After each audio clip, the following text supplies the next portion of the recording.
Pasteur Pierre-Emmanuel, qui va nous édifier. Alléluia. Bonjour à tous. Vous allez bien? Donc on a passé une semaine assez extraordinaire dans la chambre haute. On était là-haut et la chambre haute a vraiment été hot. C'était vraiment puissant et directement dans l'esprit. Donc je veux vraiment remercier tous ceux qui étaient là, tous ceux qui ont contribué aussi, toute l'installation audiovisuelle qui était super. Donc merci beaucoup à toute l'équipe qui nous ont préparé une belle salle éclairée, colorée, sonorisée. Il y avait les paroles. Merci à les chants, la louange et tous les gens qui ont participé. Il y avait un feu qui était là et qui sortait de chacun d'entre vous. Donc vraiment gloire à Dieu pour tout ça. Il y a quelques mois, j'étais dans une réunion avec des leaders européens, donc personne ne me connaît là-bas. Et puis, il y a un des évangélistes qui travaille dans une grande organisation internationale, qui est en contact avec des grands évangélistes internationaux qu'on voit à la télé. Il me dit, il me raconte, il me dit, je fais partie de son ministère à telle personne qui s'appelle Nathan Morris, Check the Nations. Pour ceux qui suivent un petit peu ce qui se passe à l'international, c'est un grand ministère d'évangélisation qui sont connus vraiment. Je crois qu'ils sont basés aux États-Unis, mais ils agissent dans le monde, donc des grandes campagnes d'évangélisation. Et puis lui, cet évangéliste qui est dans ce groupe, il vient me voir.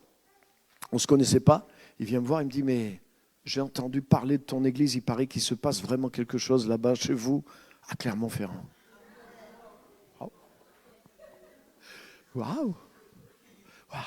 Et ça m'a fait penser à ce que Paul dit. Paul, il écrit à une église et il leur dit, mais votre foi. Il ne dit pas moi, Paul. Il parle à l'église. Il dit, votre foi est renommée dans le monde entier. Alléluia. Donc je rends grâce à Dieu parce que votre foi fait des progrès et votre foi, la réputation de votre foi est en train de se propager à l'étranger. Alléluia. Alléluia. Wow. Donc je rends grâce à Dieu parce qu'il y a quelque chose qui se passe et réellement au milieu de nous.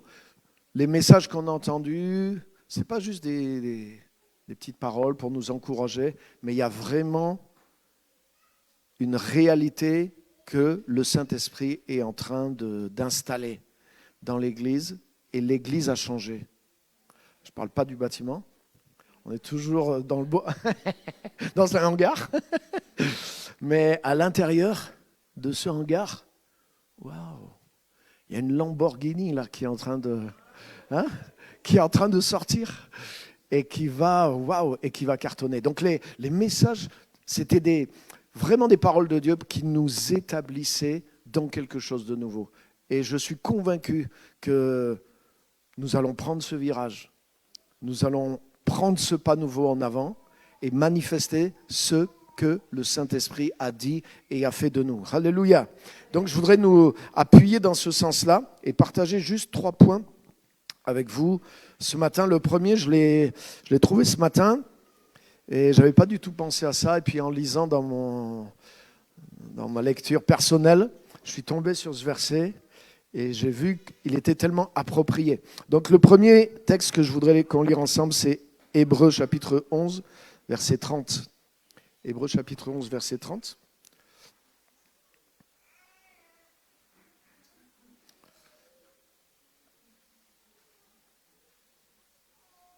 Hébreux 11 qui est le chapitre de la foi de ceux de l'ancienne alliance, qui était l'image prophétique de ce que nous allons accomplir. Parce qu'ils n'avaient pas accès aux choses auxquelles nous avons accès. Ceux qui ont accompli de grandes choses par la foi, ils ne connaissaient même pas la foi. C'est-à-dire que le principe de la foi tel qu'il est révélé dans le Nouveau Testament n'était pas révélé dans l'Ancien. Donc ils agissaient avec une certaine foi parce qu'ils avaient un certain contact avec Dieu, Mais ils n'étaient pas régis par la foi. Alors que nous, en Christ, nous sommes régis par la foi et la foi nous est communiquée par la personne de Jésus lui-même. Alléluia. Jésus est la foi. Jésus est notre foi. Quand Jésus est venu, le temps de la foi est arrivé. Alléluia. Mais malgré ça, malgré qu'ils étaient sous la loi, malgré qu'ils ne connaissaient pas Dieu comme on le connaît nous, il y avait un petit peu de foi et avec ce peu de foi qu'ils avaient, ils ont accompli de grandes choses. Donc à plus forte raison, avec la foi que nous avons en nous par Jésus-Christ, nous allons accomplir aussi des choses extraordinaires. Alléluia. Donc Hébreux chapitre 11, verset 30, en substance, ça dit c'est par la foi que les murailles ou les remparts de Jéricho tombèrent après qu'on en fit le tour pendant 7 jours.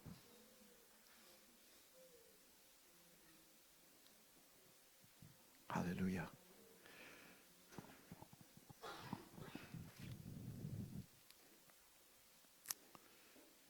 La sagesse de Dieu, c'est une folie pour les hommes. Et la plus grande sagesse de Dieu qui a jamais été manifestée sur terre, c'est la croix. C'est ce que Paul révèle. Le message d'un fils de Dieu ou d'un Messie crucifié, c'est une folie, c'est inacceptable pour les Juifs, pour ceux qui croyaient. Et c'est une folie pour les païens, pour les non-juifs. Qu'est-ce que c'est que cette histoire? C'est quoi ce Dieu? Et qu'est-ce qu'il va accomplir? Donc l'homme naturel ne trouve pas de sens, ne voit pas. Et même l'homme de croyance, l'homme de religion, par le naturel, ne voit que folie. Et pourtant, l'œuvre de la croix, c'est la manifestation de la sagesse et de la puissance de Dieu. Alléluia. C'est par ça que la rédemption a été accomplie. C'est au travers de la croix que le péché a été enlevé. C'est au travers de la croix que toutes les puissances des ténèbres ont été exposées, renversées, anéanties une fois pour toutes. Alléluia. Donc la plus grande manifestation de sagesse et de puissance de Dieu, c'est une folie pour l'homme naturel. Et voyez, quand la Bible nous parle du don de la parole de sagesse, le don de la parole de sagesse, c'est un peu comme la parole de connaissance, sauf que la parole de connaissance, Dieu te révèle quelque chose qui est humain, qui est sur terre. Par exemple, un exemple de parole de connaissance, le prophète Élisée, de chez lui, en Israël, il était au courant de ce que le roi de Syrie faisait comme plan de guerre à Damas. Wow. Donc, Dieu lui révélait, il avait la connaissance de choses qui se passaient sur terre à des kilomètres. Et après, il appelait le roi d'Israël, il disait, au fait, je te tiens au courant, le prochain coup de la Syrie, c'est telle date, à tel endroit. Et c'était à tel point que le roi de Syrie était sûr qu'il y avait un traître parmi eux. Il a convoqué son gouvernement, il a dit maintenant, dites-moi lequel qui nous balance tout, parce qu'à chaque fois qu'on fait un coup contre Israël, ils sont déjà au courant avant. Donc il y a une balance parmi nous. Puis il y en a, il a dit non, il n'y a pas de balance parmi nous. C'est Élisée le prophète. Il est au courant de ce qui se passe. Alléluia. C'est la parole de connaissance. Mais la parole de sagesse, c'est Dieu qui te révèle de la connaissance, mais non pas à propos de quelque chose qui est sur terre, mais à propos de quelque chose qui est dans le ciel. C'est-à-dire, Dieu ne te révèle pas le coup qu'un homme va faire. Dieu te révèle le coup que lui va faire. C'est ça la parole de sagesse. C'est extraordinaire. Et souvent, il te montre comment déclencher ce coup-là. Mais il faut être un peu habitué avec Dieu, parce que ça n'a aucune sagesse humaine. Et la prise de Jéricho, c'est un exemple. Les murailles de Jéricho, c'était des murailles qui étaient là depuis des siècles et qui avaient des mètres d'épaisseur, non seulement la hauteur, mais l'épaisseur des murailles de Jéricho. Donc c'était une réputation, c'était des forteresses qui étaient imprenables.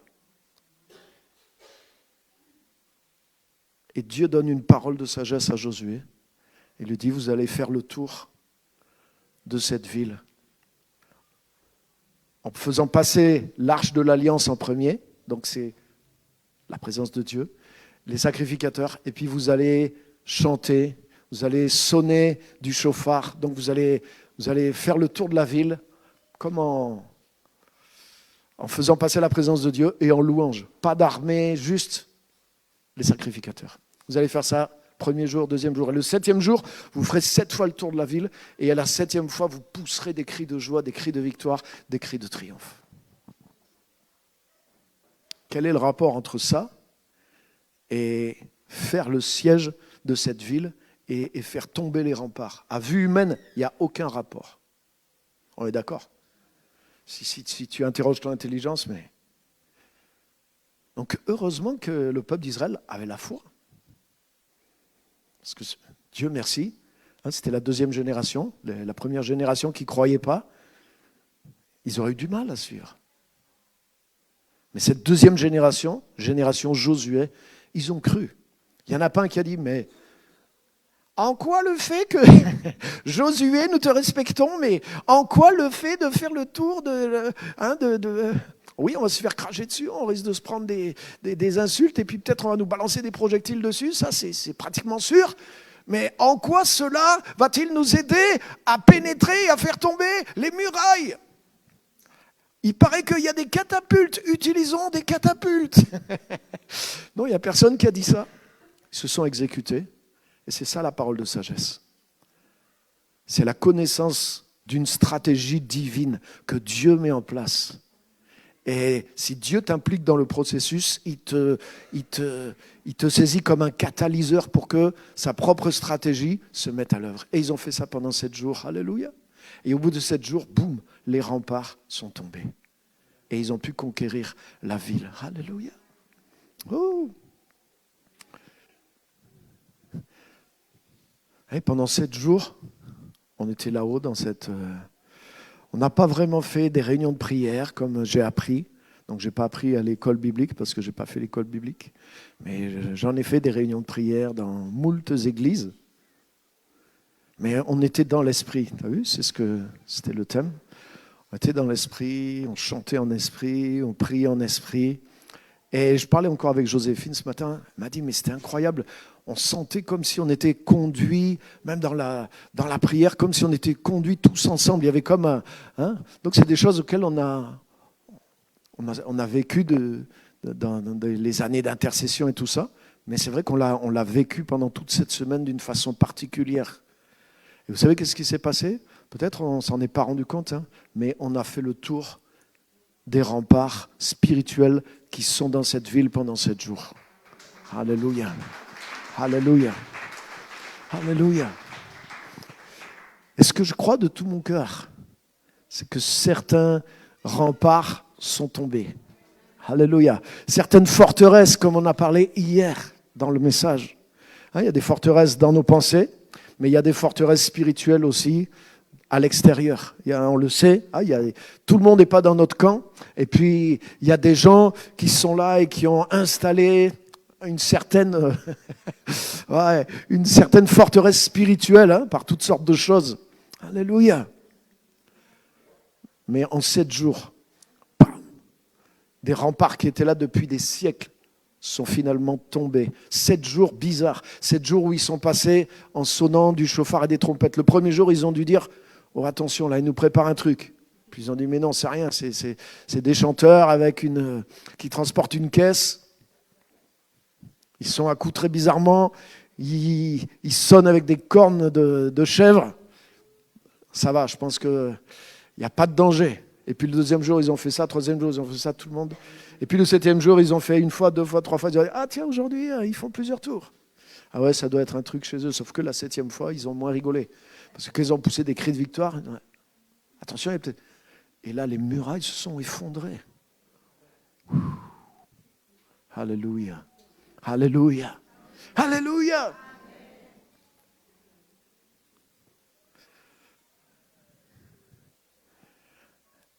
Amen.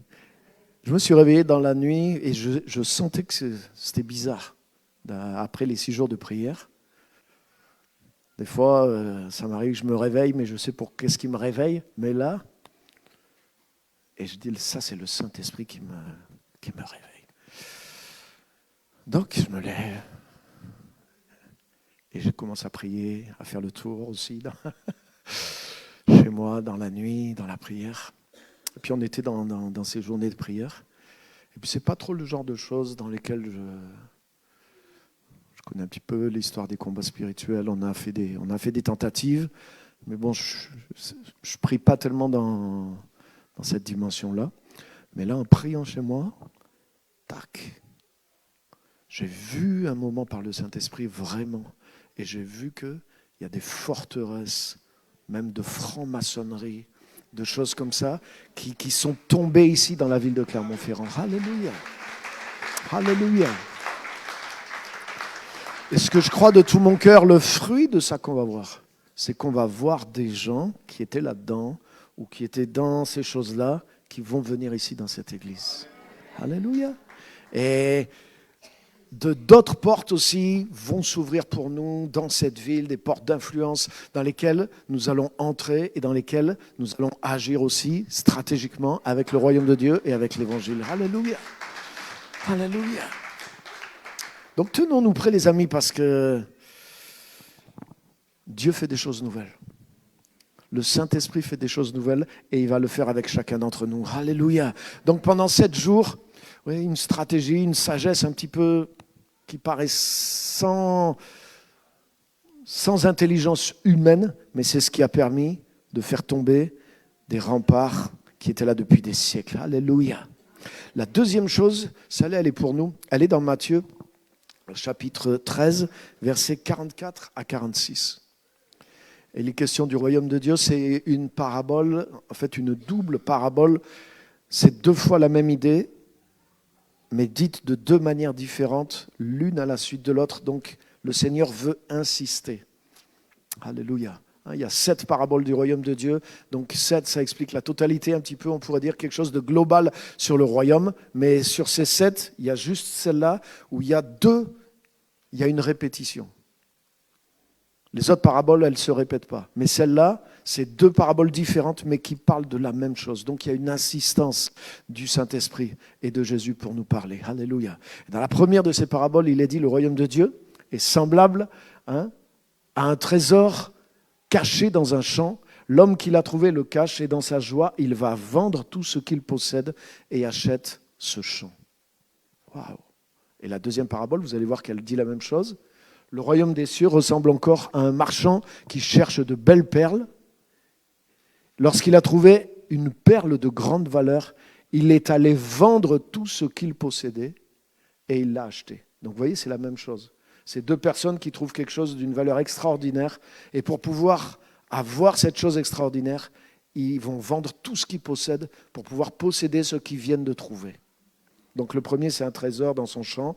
Le deuxième, c'est un marchand de perles. Donc c'est un connaisseur. C'est pas juste quelqu'un qui aime les perles. C'est pas juste quelqu'un qui porte des perles.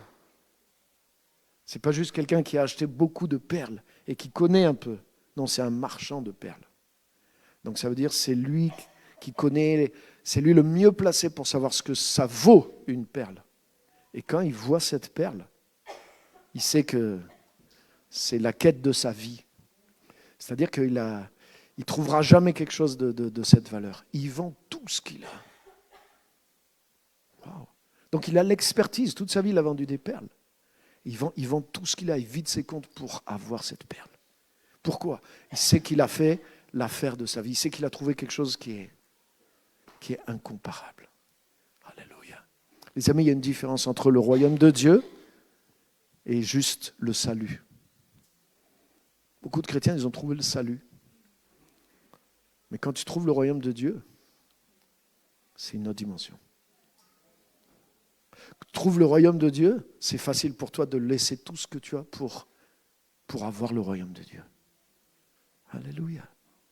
Alléluia. Personne, tu as vu, c'est pas dit, Dieu lui dit, tu as trouvé un trésor, tu dois vendre tout ce que tu as pour acheter ce trésor. Ah mais Seigneur, quand même, j'ai beaucoup d'argent, ça m'embête d'acheter. Oui, mais je te l'ordonne. C'est pas ça qui s'est passé. Personne ne lui a dit de vendre. Le gars, il a fait son calcul tout seul. Le gars, il a trouvé un trésor. Oh! Alléluia. Moi, j'ai ma petite explication parce que j'ai réfléchi. Je me dis, moi, si je trouve un trésor dans un champ et qu'il n'y a personne, hein, vous voyez quoi? Qu'est-ce que je fais? Chérie, ouvre le coffre. Je prends le trésor, je fous dans le coffre. Barre-toi! Et voilà. Pourquoi il vend tout ce qu'il a pour acheter le champ? Il aurait pu prendre le trésor et garder tout ce qu'il a. Non? C'est une parabole, on peut... Mais pourquoi? J'ai compris pourquoi. Parce qu'en fait, le gars, il passe dans un champ, il trouve quelque chose, il creuse. Waouh! Il commence à avoir de l'or, il creuse. En fait, il ne peut pas emporter tout ce qu'il y a. Mais c'est ça. Mais bien sûr. En fait, il se rend compte que sous le champ entier, il y a... Donc si tu vas voir le trésor, il faut acheter le champ et puis tu vas peut-être passer ta vie entière à creuser, à les déterrer, tellement le trésor il est grand derrière. Et c'est pour ça que quand il voit ça, il replanque tout. Il dit, et vite il va à la mairie, c'est à qui cette parcelle? Ah, ça ne vaut pas grand-chose. Non, non, non. Moi j'achète 10 fois le prix que ça vaut. Mais oui, il n'est pas fou. Il s'éclate. Rien que ce qu'il a commencé à déterrer.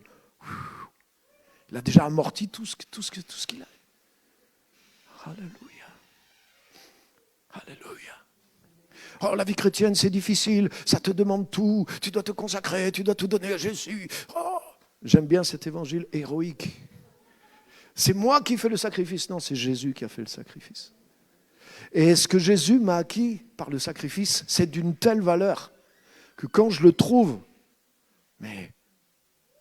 c'est facile de laisser le reste parce que ce que j'ai trouvé a 100 fois plus de valeur que tout ce que j'ai accumulé jusque-là.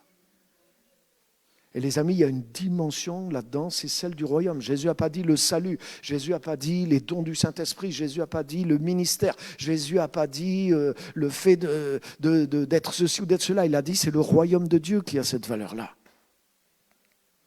Alléluia. Donc il y a quelque chose du royaume de Dieu qu'on doit découvrir. Alléluia. C'est pour ça qu'on fait les formations. Faites les formations. Faites Destiny Makers 1 et 2. Et vous allez découvrir ce que c'est le royaume de Dieu. Achetez le livre, manifestez le royaume. Et vous allez voir, prenez le temps de le lire, de rentrer dedans. Et vous allez voir qu'est-ce que c'est la révélation du royaume de Dieu. C'est extraordinaire. Et le royaume de Dieu nous concerne. Le royaume de Dieu, c'est le but de l'Église et c'est le but de tout chrétien. Donc ce n'est pas quelque chose d'optionnel, ce n'est pas quelque chose qu'on peut dire « ouais, je ne sais pas trop qu'est-ce que c'est ». Cherchez d'abord le royaume de Dieu et sa justice. Matthieu 6, 33, c'est la direction que Jésus a donnée à l'Église. Pour vous, cherchez en priorité le royaume de Dieu et sa justice. Et toutes ces choses matérielles que le monde cherche en priorité, elles vous seront données par-dessus. Wow. Donc ça veut dire que quand tu touches le royaume de Dieu et que tu en fais ta priorité, ça bouleverse même l'ordre matériel des choses. Mais oui.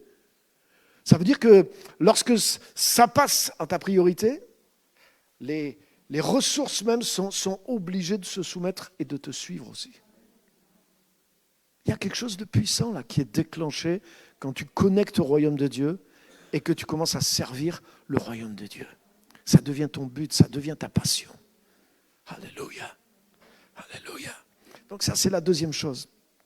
Donc vous voyez, j'ouvre juste un dossier, hein. Je ne vous donne pas toutes les explications parce que ce n'est pas en 5 minutes. Hein, aujourd'hui, on veut... Tac, 5 minutes. Jésus a passé 3 ans et demi à expliquer à ses disciples c'est quoi le royaume de Dieu en réalité. Jésus ne prêchait pas l'évangile du salut. Jésus prêchait un seul message, le royaume de Dieu. Quand Jésus est ressuscité, il est resté à ses disciples pendant 40 jours avec eux, après sa résurrection. Et il est dit que pendant 40 jours, il les enseigna sur le royaume de Dieu. Alléluia. Donc il y a quelque chose qu'on doit capter. C'est le royaume de Dieu. Alléluia. Ah, j'ai fait des vidéos avec une monteuse chrétienne qui est super, on fait un super travail, qui est génial aussi, belle collaboration. Puis elle me dit, ouais, avec le format, aujourd'hui le format c'est des shorts, ok, je dis, bah, je préfère les pantalons, elle me dit non. Et elle me dit donc, tu sais, c'est des formats super courts et ça marche très bien, je lui dis ok, donc elle me donne le format, puis elle m'envoie les sujets. Donc c'est entre 1 minute et 3 minutes. Et puis il y a un des sujets qu'elle m'envoie, par exemple, ouais, une question que posent beaucoup les gens, pourquoi y a-t-il la souffrance dans le monde? Je dis, mais tu te rends compte, c'est une question que l'être humain, depuis qu'il est sur Terre, il se pose. C'est une question même dans la Bible. Jérémie, le jour où il déprime, il se dit, mais Seigneur, pourquoi le méchant, il prospère et moi, je galère? Hein, le livre de Job, c'est un des livres, c'est le plus vieux livre de la Bible qui remonte à une époque vraiment lointaine, avant Moïse et tout ça. Et la question du livre de Job, c'est la question de la souffrance. Et tu as vu le mystère qui est là, dans cette question-là. Je dis, et tu veux qu'en moins de 3 minutes, je puisse répondre? C'est impossible. Mais on est dans un monde où on veut avoir la réponse sur c'est des sujets que... Il n'y a pas une vraie réponse comme ça que tu peux donner comme ça, c'est compliqué. Et puis ta réponse, le jour où c'est toi qui es dans la souffrance, tu la mets à la poubelle directement. Parce que c'est pas juste une théorie. La souffrance, c'est une réalité. Et puis quand les gens sont dans la souffrance, c'est difficile. Et quand tu es dans la souffrance, même quand tu as la foi, des fois c'est ta foi qui prend un coup.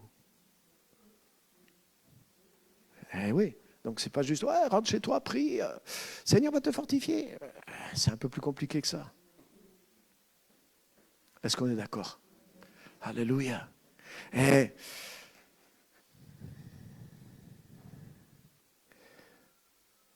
la valeur suprême du royaume de Dieu. Alléluia. Donc ça, c'était la deuxième chose que je voulais partager avec vous. On veut aller vite, mais le royaume de Dieu, ça prend du temps à être... la révélation du royaume de Dieu, ça prend du temps à être ingéré à l'intérieur de nous. Et il faut prendre le temps pour ça. Il faut prendre le temps de comprendre, de l'ingérer, d'être rempli de ça. Mais ça touche notre vie au quotidien. Alléluia. Tout, c'est mon troisième point. On va lire un verset qui le soutient, c'est Matthieu chapitre 20, verset 1. C'est une autre parabole. Parle du royaume de Dieu aussi. Toutes les paraboles de Jésus, la majorité de ces paraboles parlent du royaume de Dieu.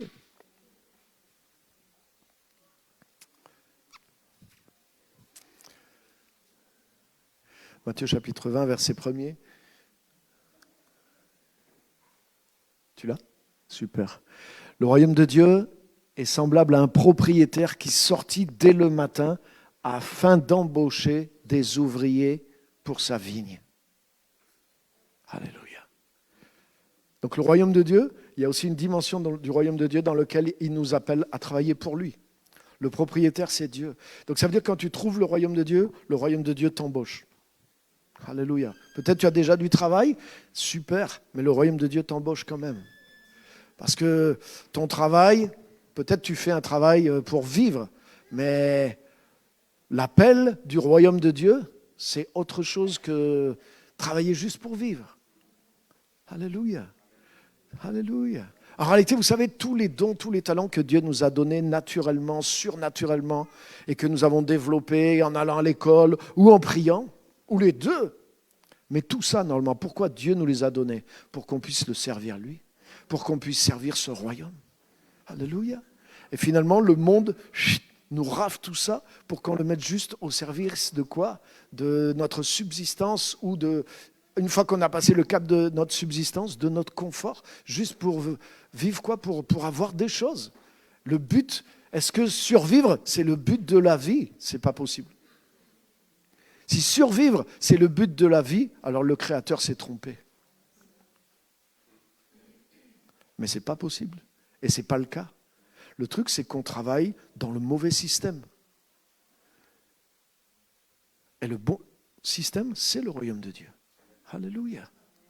Donc dans les semaines, les mois qui viennent, je vais prêcher sur ces choses-là, mais lisez le livre Manifester le royaume, lisez Assez bosser pour maman. Venez faire les formations si vous voulez passer d'un système à l'autre. Si vous voulez répondre à cet appel-là, vous devez comprendre ce que c'est le royaume de Dieu. Parce que tous les enfants de Dieu sont appelés à servir Dieu à plein temps. Tous. Tous les enfants de Dieu sont appelés à servir Dieu à plein temps. Une chose qui nous a un peu égarés, nous, dans notre génération. Moi, quand je me suis converti, c'était les années 80. Et dans les années 80, il y avait ceux qui étaient appelés dans un ministère à plein temps, et puis les autres. Donc, il n'y avait qu'une petite élite des chrétiens qui étaient appelés comme un service, un ministère qui avait vraiment comme une valeur un petit peu supérieure. Et ça, c'est la religion qui a fait cette différence entre ce qu'on a appelé le clergé et les laïcs. Comme il y avait dans l'Ancien Testament les souverains sacrificateurs et les sacrificateurs, les Lévites et le peuple. Et ce truc-là a continué dans l'Église, avec le temps, pas au début de l'Église primitive, mais avec les siècles de religiosité qui sont venus dans l'Église, ce truc s'est reconstruit. Il y a un clergé. Il y a eu un clergé et il y a eu des fidèles, des peuples. Voilà. Et dans le protestantisme, qui a commencé à corriger un peu ça, mais il y a quand même quelque chose qui est resté un petit peu. Et même quelque chose qu'on recrée des fois. Il y a les pasteurs, il y a les chantres, il y a les intercesseurs. On essaie de recréer une espèce de caste. Donc qu'on puisse décrire des fonctions, c'est une chose. Mais nous sommes tous sacrificateurs. Une des choses que les protestants, justement, ont ramené dans la Réforme, ils ont appelé le sacerdoce universel des croyants. C'est-à-dire que tous les chrétiens ont un accès direct à Dieu.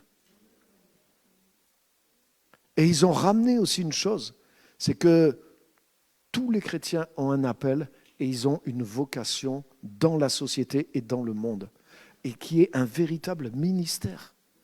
Alléluia, alléluia. Et ça, c'est essentiel de le comprendre. C'est juste une minorité qui sont appelés à travailler à plein temps dans l'Église. C'est une minorité. La majorité sont appelés à servir Dieu dans la société, dans le monde. Alléluia. Donc que tous, on serve à l'Église, oui, parce qu'il y a des besoins à l'Église, mais notre véritable appel, pour la majorité d'entre nous, il n'est pas dans l'Église. Il est à l'extérieur de l'Église. Alléluia. Dieu a mis des dons, des talents, des capacités en toi. Et quand tu nais de nouveau, le Saint-Esprit va réveiller, va révéler tout ça, va tracer un chemin pour que tu puisses servir le Seigneur à plein temps, par ton travail. Et il y a des milliers de façons de le faire. Alléluia.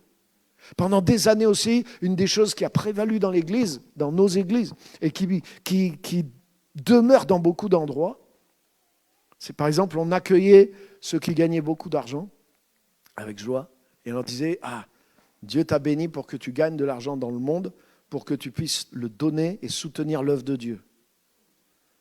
Et il y a beaucoup de chrétiens, de braves chrétiens en plus, que Dieu avait béni dans les affaires et qui croyaient ça. Ils disaient, autrement dit, mon appel, c'est de produire des finances pour pouvoir aider l'œuvre de Dieu. Moi, je m'en rappelle même, on connaissait un chrétien qui était super et qui s'est formé ici à Clermont-Ferrand. Et lui, il disait, et il a réussi son rêve d'ailleurs, il a dit, il sortait vraiment du village au Bénin. Il vivait vraiment là, dans la pauvreté. Et puis il est devenu chrétien et Dieu lui a parlé. Il a fait des études, il lui a dit, un jour, je travaillerai dans la Banque mondiale. Et et je me rappelle, son but, c'était, avec ce que je vais gagner, je pourrais financer et aider l'œuvre de Dieu. Parce que c'était la vision à l'époque. Le vrai ministère, c'est l'Église, et le reste, c'est juste des fonctions support. Mais imagine si tu deviens un cadre dans la Banque mondiale et que tu amènes le témoignage, le royaume de Dieu, la droiture, et que c'est toi qui commences à avoir les clés, et que tu commences à avoir une autorité, que tu parles là-dedans, mais tu peux faire plus que juste donner la dîme de ce que tu gagnes pour qu'il y ait un pasteur qui prêche dans un hangar. Donc je suis reconnaissant pour le soutien et qui permet qu'on soit à part pour servir le Seigneur. Alléluia. Et c'est grâce aux gens qui donnent aussi. Amen. Et j'en suis reconnaissant, c'est réel. Mais, les amis, notre vocation à tous, elle est d'amener le royaume de Dieu dans la société. Alléluia.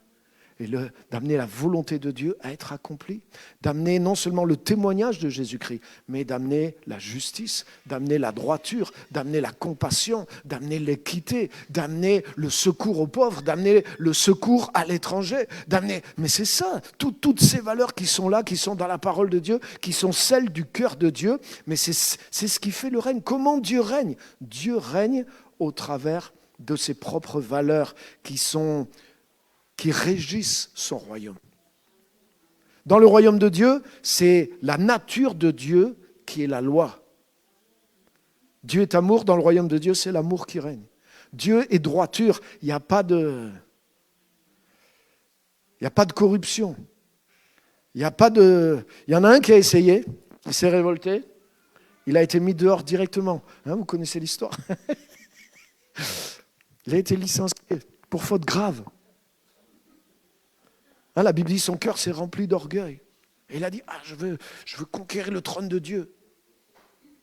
Ça, c'est pas permis. Ce n'est pas une valeur qui est dans le cœur de Dieu. Donc du coup, si tu veux faire ça, tu ne peux plus le faire ici. Ding. Éjecte. Alléluia. Alléluia. Entre parenthèses, après s'être fait virer par Dieu, qui c'est qu'il a été attaqué? Il a été attaqué l'homme. Ça veut dire quelque chose quand même. Ça veut dire qu'après Dieu, c'est l'homme. Ça veut dire l'homme, c'est pas n'importe quoi, c'est pas n'importe qui. Alléluia. Alléluia. Jésus n'a pas eu honte de devenir un homme. Ça doit nous parler. C'est Dieu. Il est devenu un homme.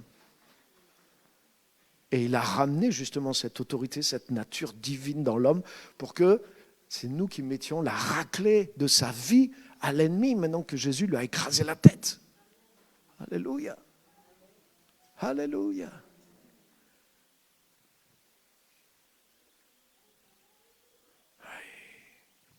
Donc le royaume de Dieu, c'est une réalité puissante, les amis. Et cette réalité puissante, on doit la connecter spirituellement, on doit comprendre ce paramètre, mais un des paramètres du royaume de Dieu, c'est que chacun d'entre nous, nous sommes appelés à servir Dieu à plein temps. Alléluia. Et tu sais quoi? Tu peux commencer à servir Dieu à plein temps à partir d'aujourd'hui. Alléluia. Et vous savez, ce n'est pas parce que je suis pasteur et que je suis à plein temps, entre guillemets, comme pasteur, que je prêche ça. J'ai commencé à prêcher ça. Je l'avais compris, cette vérité. Je dis non. Moi, ça fait déjà des années que je sers Dieu à plein temps. Parce que dans mon travail, j'étais dans un travail qui n'avait rien à voir avec mon appel, rien à voir avec ma vocation, un travail alimentaire, mais il y a une manière de se positionner, même dans un travail comme ça, dans lequel tu peux servir Dieu de tout ton cœur. Alléluia. Et je n'ai pas le temps de vous développer ça, mais on en parlera. Il y a plusieurs niveaux pour servir Dieu dans le travail. Avant même d'arriver à être complètement dans ta vocation et de pouvoir librement amener le royaume de Dieu parce que tu as besoin de grandir en compétences, etc., etc., etc. Ça sera le sujet d'autres messages. Mais en tout cas, déjà, sache que, comme on l'a vu hier, tu es un ambassadeur de Jésus-Christ. Alléluia. Alléluia. Tu as été naturalisé céleste. Le jour où tu as été né de nouveau et baptisé, tu as reçu ta naturalisation en tant que citoyen du ciel. RDC. Royaume des cieux. Alléluia. Et ça doit être ta première identité. Alléluia.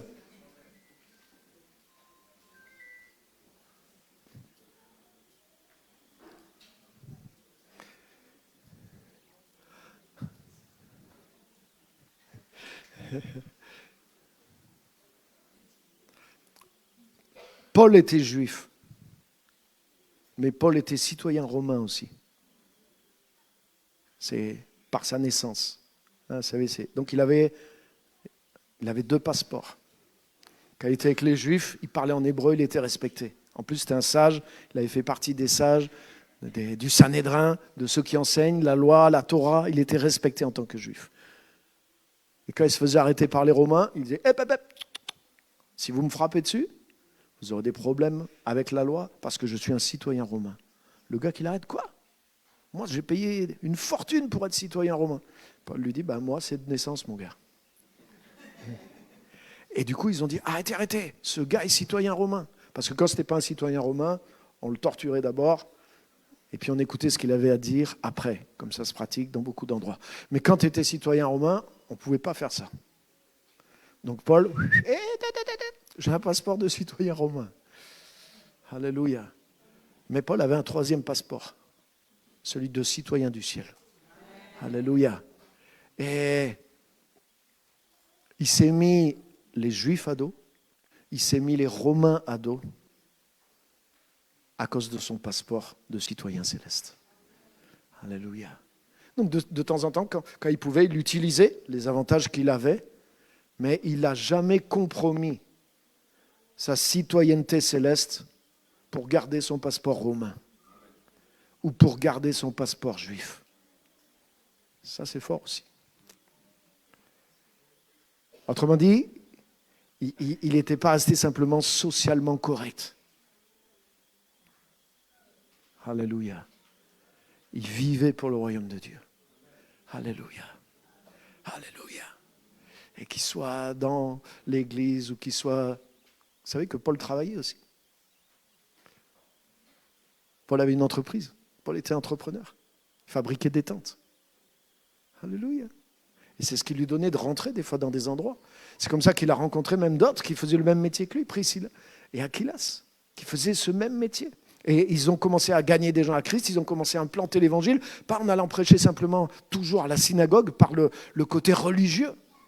Ils rentraient dans le monde du travail, et c'est au travers du travail, au travers c'est par là qu'il a amené le royaume de Dieu, et qu'il a touché tellement de gens et de choses comme ça. Alléluia.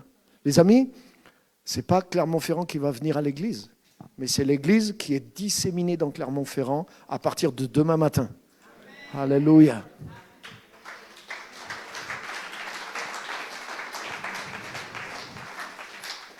Là où tu es demain, c'est le champ missionnaire dans lequel tu es actuellement. Tu es ambassadeur, ambassadrice de Jésus-Christ là-bas. Non seulement tu amènes la parole, tu amènes le témoignage, mais tu amènes une autre valeur. Alléluia. Et tu peux commencer à vivre à plein temps en tant qu'ambassadeur de Christ, provisoirement rémunéré par ton patron. C'est un de ton passeport, mais ce n'est pas ton premier passeport. Ton premier passeport, c'est que tu es ambassadrice, ambassadeur de Jésus-Christ. Alléluia. Alléluia. Non seulement tu prêches par ton travail, tu travailles mieux que les autres. Tu arrives à l'heure, tu finis en retard. Alléluia.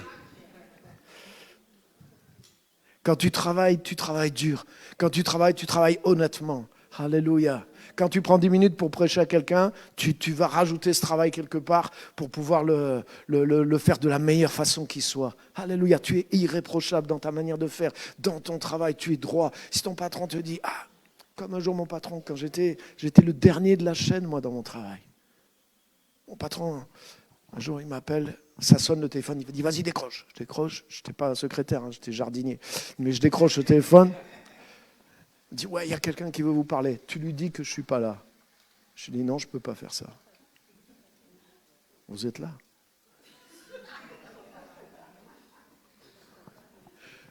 C'est vrai. Je lui dis, non, je ne peux pas faire ça. Demande à quelqu'un d'autre si vous voulez, mais moi, je ne peux pas dire que vous n'êtes pas là. Mais pourquoi? Non, il ne m'a pas viré.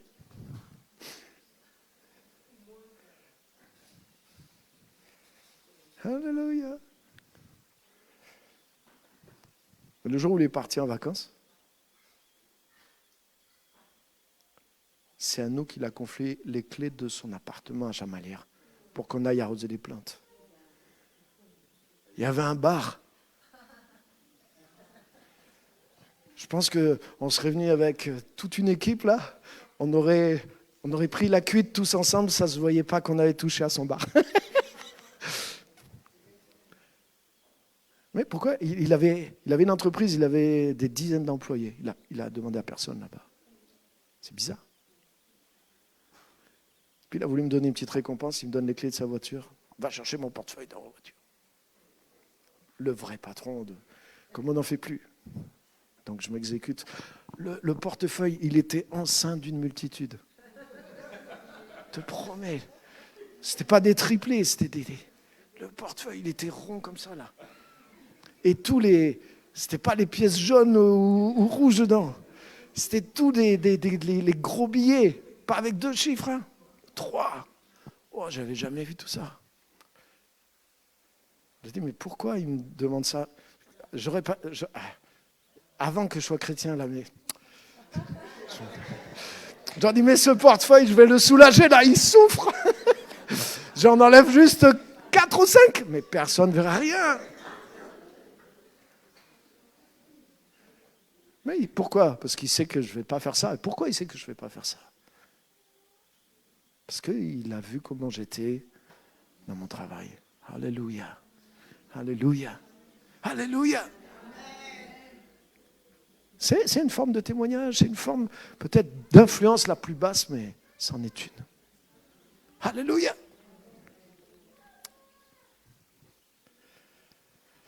On va se lever, on va terminer par la prière.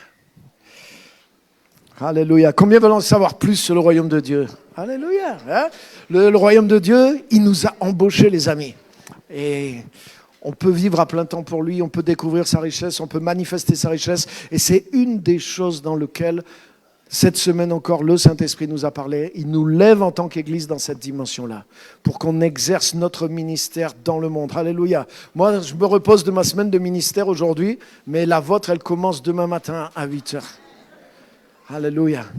Moi, mon ministère, c'est de vous préparer au vôtre. Et c'est le vôtre qui va changer le monde. Je ne suis pas missionnaire là où tu travailles. Je ne suis pas missionnaire là où tu passes ta semaine. Je ne suis pas missionnaire là où tu es. Je suis envoyé dans d'autres domaines, dans d'autres endroits. Mon rôle, c'est d'aider et de former ceux qui vous êtes. Moi, je suis le pasteur d'ici. Vous êtes le pasteur de là où Dieu vous a mis. Les gens qui sont autour de vous, prenez soin d'eux. Prenez soin d'eux, priez pour eux, écoutez-les. Ayez le cœur de Jésus envers eux. Vous allez voir, les gens vont venir se confier à vous. Les gens vont s'ouvrir à vous. Il y a 1001 manières d'amener le sel, la lumière du monde dans le travail. Et on va développer, on va parler de plus en plus de ces choses-là. Alléluia. Levons nos mains et bénissons le nom du Seigneur. Merci Seigneur pour cette semaine de prière. Merci pour les murailles de Jéricho qui sont tombées. Merci pour les choses qui sont tombées dans l'invisible, qui sont tombées en nous aussi et qui sont tenues justement aussi par l'invisible. Alléluia. Il y avait une peur. Les gens avaient peur de Jéricho en voyant les murailles. Il y avait quelque chose en eux qui ont retenu beaucoup d'attaquer, de conquérir cette ville. Mais Seigneur, quand les murailles sont tombées, la peur est tombée aussi. Et tu enlèves non seulement les murailles spirituelles dans le monde, mais le voile de l'incrédulité, le voile de nos propres peurs qui est à l'intérieur de nous. Beaucoup de nos barrières sont en nous. Elles ne sont pas dans le monde, elles sont en nous. Et Seigneur, je crois que dans cette semaine, toutes ces remparts, toutes ces murailles, ces forteresses sont tombées, puisque nous aussi, nous en avons fait le tour avec la joie, avec la louange pendant 7 jours. Alléluia. Et je voudrais qu'on pousse un grand cri de victoire à cause de ça. Alléluia.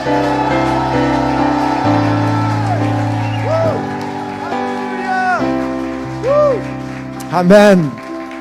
Et Seigneur, je prie pour que cette révélation du royaume devienne de plus en plus grande à l'intérieur de chacun de nous. Et merci aussi pour l'embauche de ce royaume. Merci pour chacun qui est un ambassadeur et une ambassadrice de ce royaume là où tu l'envoies. Seigneur, que cette semaine de leur ministère soit puissante, soit fructueuse, que vraiment le passeport céleste soit le premier qu'ils portent et duquel ils sont conscients en marchant dans leur travail, quelle que soit la position qu'ils aient, qu'ils soient au plus humble ou qu'ils soient en haut de l'échelle sociale. Seigneur, que le passeport de l'identité céleste, des vertus célestes, et soit celui qui porte fièrement. Au nom de Jésus, que la grâce soit sur chacun de vous. Amen et Amen. Excellente semaine dans votre ministère cette semaine. Que Dieu vous bénisse.